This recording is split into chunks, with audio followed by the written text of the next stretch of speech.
issued a severe thunderstorm warning for Southeastern Carroll County in north central Maryland, northwestern Baltimore City in northern Maryland, southeastern Frederick County in north central Maryland until 5:30 p.m.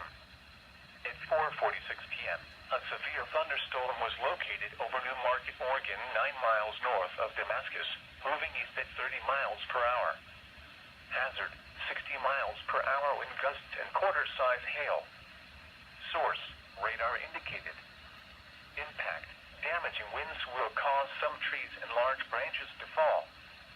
This could injure those outdoors, as well as damage homes and vehicles. Roadways may become blocked by downed trees. Localized power outages are possible. Unsecured light objects may become projectiles. Locations impacted include Baltimore, Frederick, Pikesville, Westminster, Reynoldstown, Eldersburg, Milford Mill, Lockern, Ballinger Creek, Mount Airy, Hampstead, Sacresville, Oakland, New Market, Gamber, Discovery Spring Garden, Green Valley, Lincoln or Bartonsville, Libertytown, and Monrovia. For your protection, move to an interior room on the lowest floor of a building.